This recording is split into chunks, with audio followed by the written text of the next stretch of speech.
Today is episode 2 with Dr. B.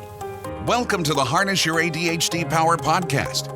If you're looking for a fresh perspective and actionable steps on hot topics from focus to follow through to self-management and more, you are in the right place. Welcome your host, innovative educator, coach, and psychotherapist, Dr. B. Hey, ADDers. I'm so glad that you could join me for my second podcast episode today on launch day. I have a special surprise for you as part of my celebration today, but more on that in just a bit. Today's episode is all about developing a healthier and more loving relationship with yourself. How much time do we have? Not much. So let's get to it. First, I want to tell you some sobering facts from the Anxiety and Depression Association of America.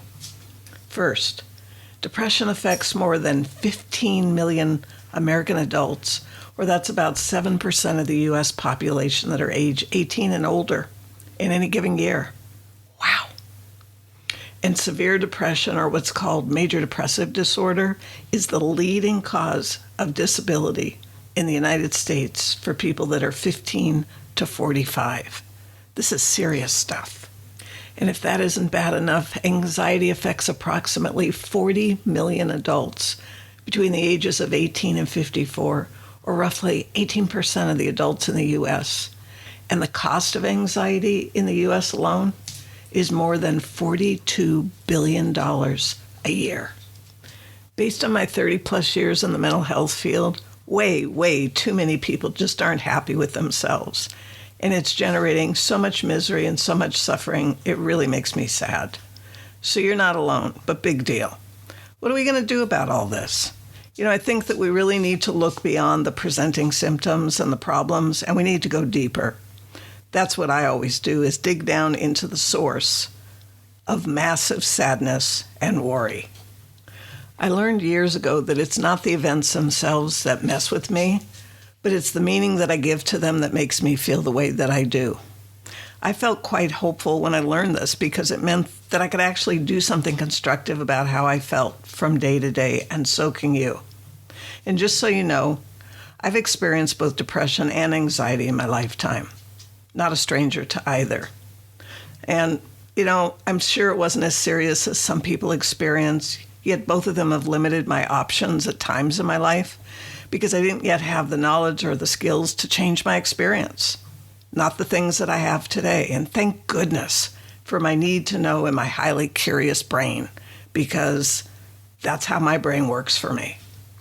So if you're carrying around the belief that you're going to be enslaved with depression or anxiety or some other configuration of limitation for the rest of your life, it's my hope that you will at least be open to the possibility that that outcome isn't the only one that's available to you.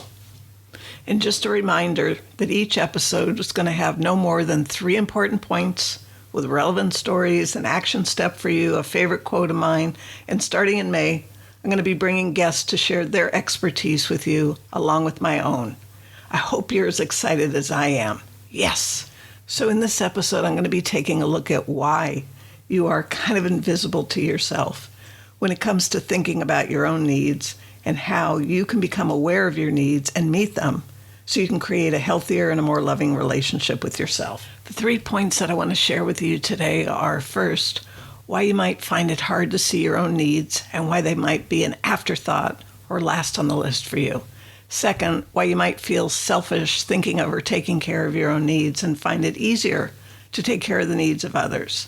And third, what a healthier and more loving relationship with yourself could be, and how you can begin to create one for yourself. But first, I want to tell you about the gift I'm giving you today. That's right, I want to give you a gift, because remember, I'm celebrating today, and I like to celebrate a lot, all the wins of life. And today I'm celebrating the launch of my podcast show with the release of not 1, but 3 episodes today, just in case you want to listen to more than one today, or you don't happen to like one as much as the others. I want to give you options and variety and lots of choices so you have lots to listen to today. So remember I said earlier that I learned that it's not the events, but it's the meaning that I put to the events that impacts me? I want to help you put a different, more positive meaning to your life events. So the gift that I want to give to you today is to help you to see the wins in your life, Those little or those big things that you overlook, think that are no big deal and you don't celebrate, and how acknowledging and celebrating them can change your life. That's right, can change your life. So if you're listening where you can do this little exercise, I want you to slow down your mind. I know, that's right. Perhaps take a deep, relaxing breath and just pause. And take a moment to think of what happened that you just let pass by without acknowledgement or praise. Did something you did turn out surprisingly well? Did you do what you said you would do? Did you offer to help someone in need? Did you compliment someone for something they did or say that meant a lot to you? Or perhaps something more basic like, did you leave the house this week rather than staying isolated? You know, all those are wins in my book, and they deserve to be acknowledged and celebrated. So if you're game, do it now. Give yourself a well-done acknowledgement, a pat on the back. Why? Because if you don't, or you won't celebrate the things that you did that you need to do, as well as the special stuff, how are you ever going to keep yourself motivated or even get motivated to do the necessary day-to-day things? I'm sure I wouldn't. It would be very, very challenging. And let's face it, if you only celebrate when something huge happens, that could mean that you're waiting a very, very long time in between celebrations, and that would be a bummer. Life is for celebrating every day. At least that's how I'm living my life now. There's at least one thing every single day that happens to you, to me, that's a win.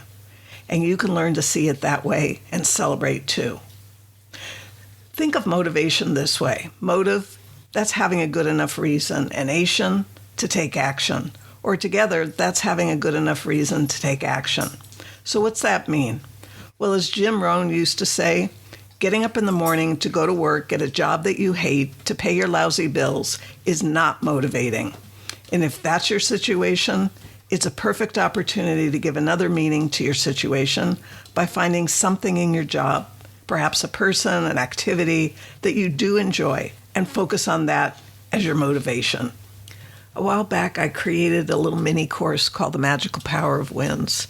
It's based on the practice of sharing and celebrating wins at the beginning of a weekly meetup group that I've facilitated since 2013. You know, the cumulative effect of this practice has been absolutely amazing, and I want you to have a piece of that.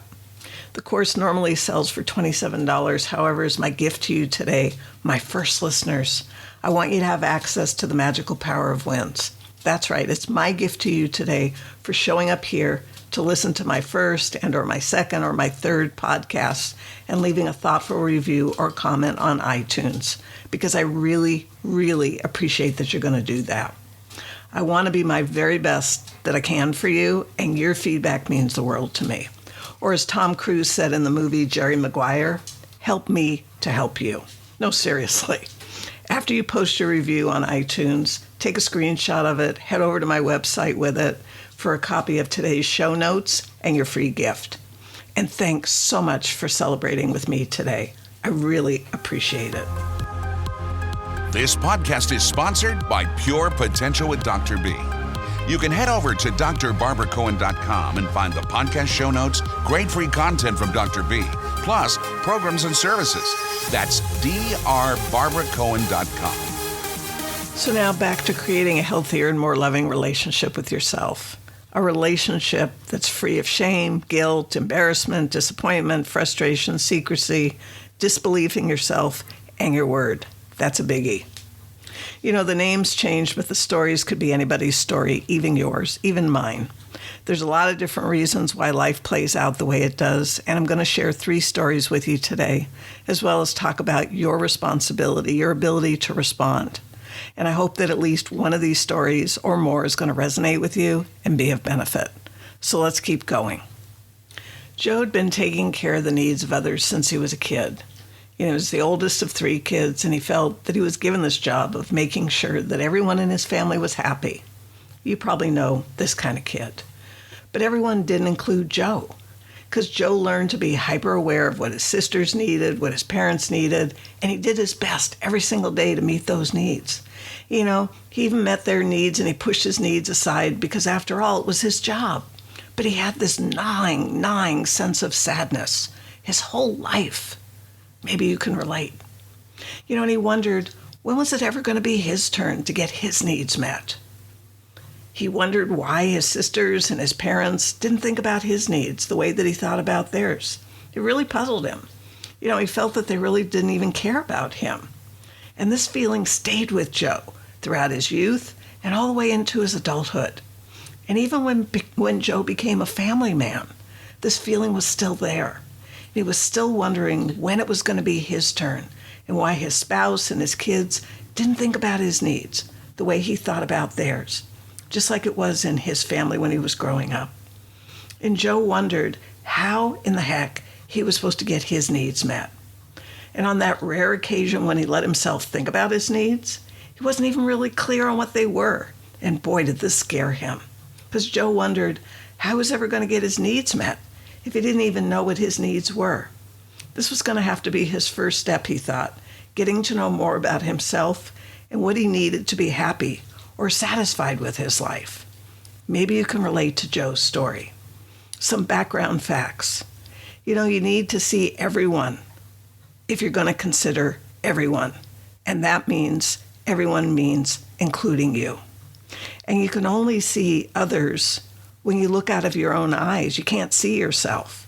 So the only way you're going to be able to see you when you're looking through your own eyes is if you project an image of you out there so you can see. Otherwise, go ahead and try it. You look through your own eyes. Do you see you? No.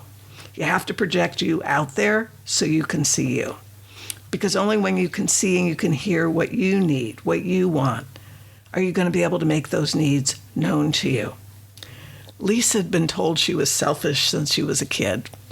She heard this whenever she didn't do what other people wanted her to do. They told her she was selfish. So she quickly learned that she could stop hearing that she was selfish if she just gave people what they wanted. What a solution. But this is a solution she opted for. So over the years, people came to expect that Lisa would give in to them and give in to their needs, and they liked her a lot because of that. She was kind of a pushover. She felt really used by people, and I can understand, and she felt frustrated. Yet she felt that it was her responsibility to be there for other people just the same. It was like she was the parent and everybody else was the kid, and she was responsible for taking care of everybody else's needs, but not her own, because she wasn't a kid in this scenario. The problem is in this parenting role that even when she was a kid, she was a parent, because that's what she learned to do. She didn't know any other way to interact with people, and she had this need to be needed by others, so this worked for Lisa. She needed to learn and accept that taking care of her own needs didn't mean she was selfish.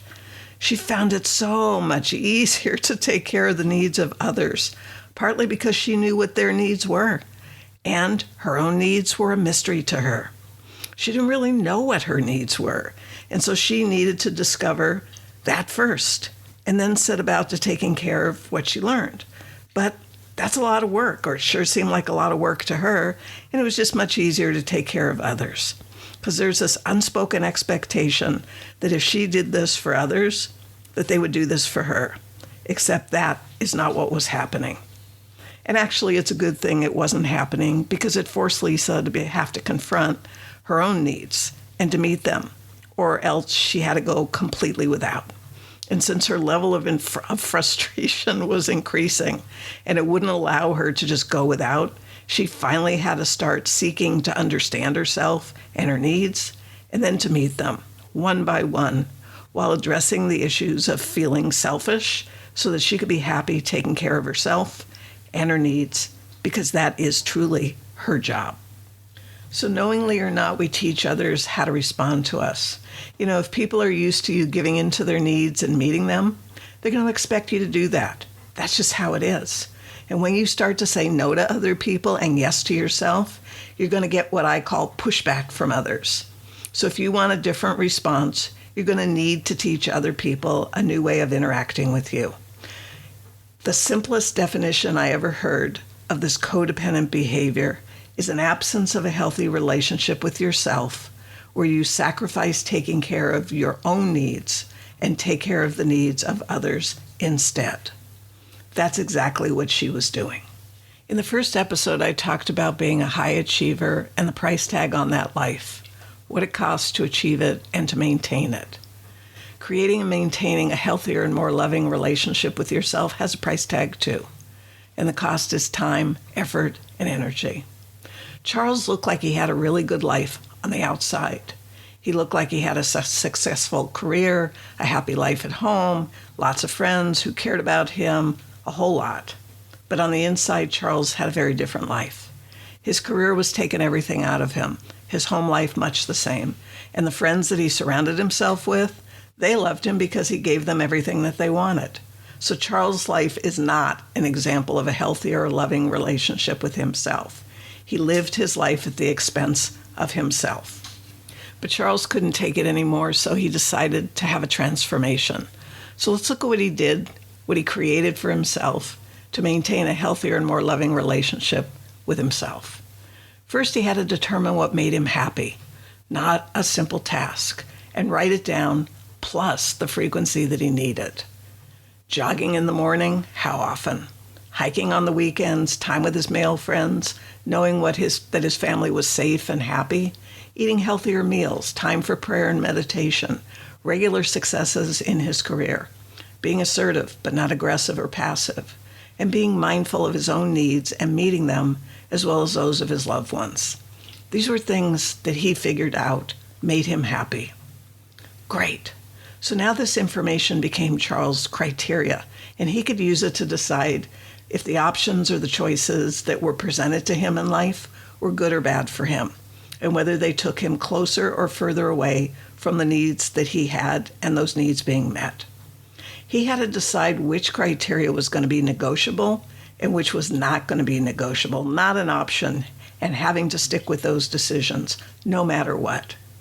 He needed to know what took him away from the things that made him happy. What were the distractions now that he had figured out what actually made him happy? The distractions that he figured out were that he felt insecure and that he wanted to please other people. In fact, he wanted to please a lot of other people. So he had to decide how he was going to address these distractions to keep himself on track with this healthier and more loving relationship with himself. Charles remembered a quote by the Buddha: "You, yourself, as much as anybody in the entire universe, deserve your love and affection."